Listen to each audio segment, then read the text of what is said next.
Hello my dear students, how are you? This is Vishwanath Rai once again in this platform.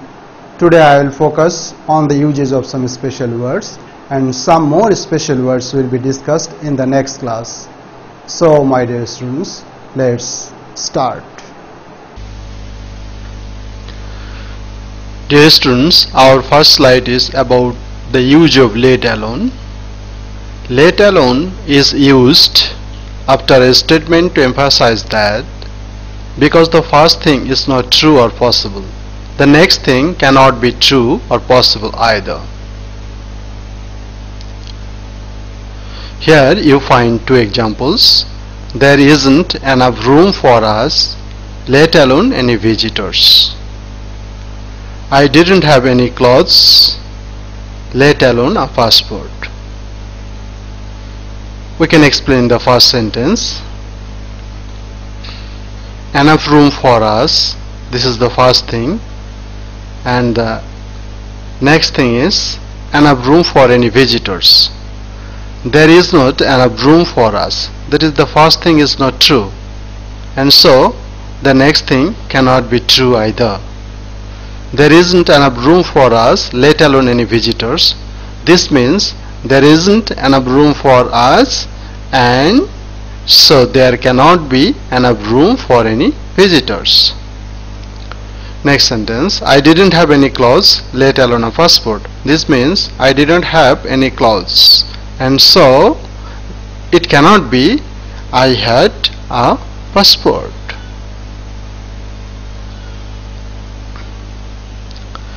This slide is about the use of had better. Here you find the structure: subject plus had better, pair plus bare infinitive. When we use this structure in affirmative sentence, this means this would be a good thing to do or the best thing to do. Here you find an example of affirmative sentence: you had better go home now or tomorrow. This means this would be a good thing to go home now, or this would be a good thing to go home tomorrow. And when the structure is used in negative sentence, this means it would be unwise to do it, or I advise or warn you not to do it. Here we find an example: you had better not go home. This means it would be unwise to go home, or I warn or advise you not to go home.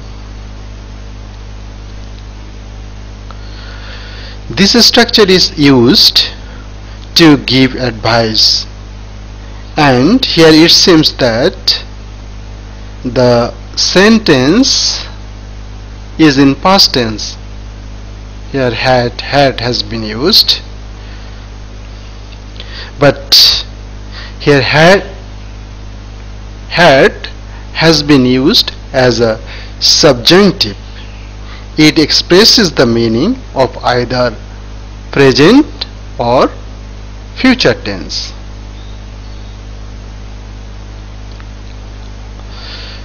And we find the first sentence as an example.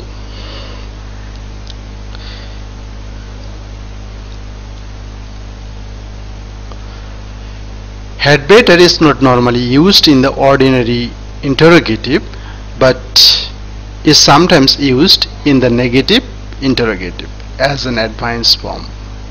Here we find an example: hadn't you better ask him first? This means wouldn't it be a good thing to ask him first?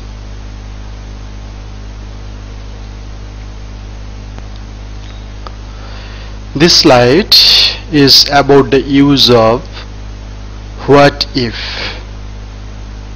and here we find the structure: what if plus clause in the affirmative form. What if means what will happen if. What if is used to ask what will happen, usually if an unpleasant or frightening situation happens. Here we find two examples. What if the plane is late? The plane being late is an unpleasant situation, and the sentence means what will happen if the plane is late. What if he forgets to bring it? His forgetting to bring it is an unpleasant situation, and the sentence means what will happen if he forgets to bring it. What if is also used to make a suggestion. Here you find an example.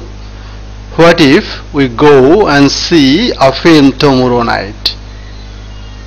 Here we find a proposal of going and seeing a film.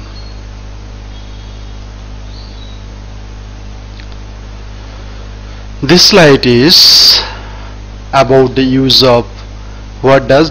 look like, and this structure concerns appearance only and can also mean what does he, she, it resemble. Here we find two examples. What does she look like? This means the speaker wants to know about her appearance, or this means what does she resemble? What does the snake look like? This means here the speaker wants to know about the appearance of the snake. This slide is about what, be verb, subject plus like, and this structure is used to ask someone to describe someone or something to you. This structure concerns the characteristics or features of someone or something. Here we find three examples. What is your friend like? Here the speaker wants to know about the characteristics or features of your friend. What is coronavirus like? Here the speaker wants to know about the features of coronavirus. Same is the case with the next example. What are the books like? This structure is about feel like. In this slide we find two related structures. Our first structure is feel like plus noun or pronoun, and this means feel inclined to have something or feel motivated to have something. Here we find two examples. Do you feel like a drink or meal or a rest? This means do you feel inclined to have a drink or meal or a rest? I feel like a cup of coffee. This means I feel inclined to have a cup of coffee. The next structure is feel like plus gerund. This means feel inclined to do something or feel motivated to do something. I do not feel like working there. This means I do not feel inclined to work there. I feel like having a cup of coffee. This means I feel inclined to have a cup of coffee. That's all today. In the next class, I will focus on the uses of some more special words. Thank you. Stay home. Stay safe.